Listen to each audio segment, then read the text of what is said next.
කරන මාතෘකාව තමයි දැන් මේ අපි කතා කරන මාතෘකාව දැන් ඉන්සුලින් කියන මාතෘකාව. ඉන්සුලින් කියන මාතෘකාව යටතේ අපිට කතා කරන්න තියෙන අතුරු මාතෘකාව තමයි ඔතමා කියනවා ඉන්සුලින් මෙහෙම ගත්තම ආයුෂ කෙටි වෙනවා කියලා. අපි කියන අපි හිතන් ඉන්නවා දිග් වෙනවා කියලා. එහෙනම් ඒක නේ යන්නේ එහෙමනේ. දැන් අපි යන්නේ ඒකටනේ. සල්ලි දීලා වෛද්‍යවරයෙක් හොයාගෙන channel කරලා කීයක් හරි ගෙවලා වෙලාව වෙන් කරගෙන ජීවිතේම ගොඩ යන්න හිතාගෙන යන බේත් ගන්න යන මනුස්සයට වෛද්‍යවරයෙක් විශේෂඥ වෛද්‍යවරයෙක් channel කරන්නම රුපියල් 3000 ගාණක් ගන්නවා. 3200ක් ගන්නවා ලංකාවේ. මම දන්න විශේෂඥ වෛද්‍යවරු. channel කරන්න විතරක්. ඉංගන අර මේ වෛද්‍ය ගාස්තුව ඊට පස්සේ 3200යි. බේත් හේත් වලට යන මුදලට අමතරව. ඔව් 3200යි. එතකොට දැන් මේක වෙන්නේ මොකද්ද කියලා බලමුකෝ.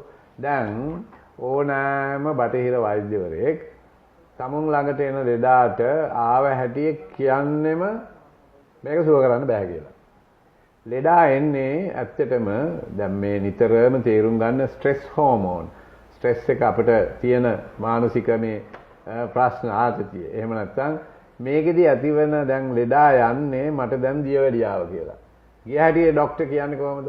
මේකෙදින් සුව කරන්න බෑ අතපය කපන්න වෙනවා තුවාල හැදෙනවා මේ වකුගඩු නරක් වෙනවා හાર્ට් එකයි වෙන්නේ නැති දෙයක් නෑ කියනෝනේ.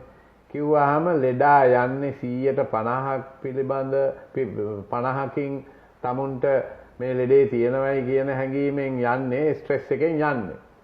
ඊටු 150 ඉවරයිනේ ලෙඩාගේ මේ තියෙන මේ දෙන ප්‍රකාශයෙන්.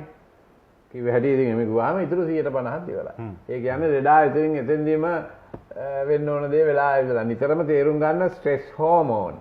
ස්ට්‍රෙස් හෝමෝන් ඇන්ටි ඉන්සුලින් නේ. ඉන්සුලින් විනාශ කරනවා. ඊටු ටිකක් ඉවරයි. යන්නේ 50ක් විතර ඉන්සුලින් තියාගෙන නම් ඒ 50ත් ඉවරයි. ඒ කියන්නේ දැන් මේ දියවැඩියාවට අපි මෙච්චර කල් දැනගෙන හිටිය අර සීනි කතන්දරට අමතරව මේ ස්ට්‍රෙස් එක නැත්නම් මානසික පීඩාවත් බලපානවා. අනිවාර්යයෙන් ඒකෙන් වෙන්නේ තමුන්ගේ තියෙන ස්වාභාවිකව තියෙන ඉන්සුලින් විනාශ වෙනවා.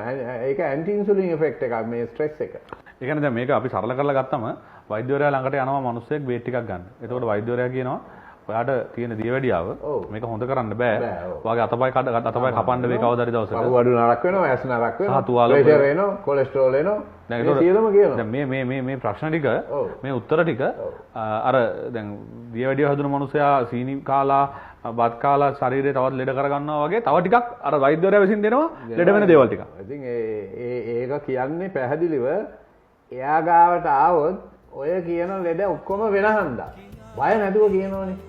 ඒ කියන්නේ ඒ ඖෂධ වලින් ඒ ටික වෙනවා.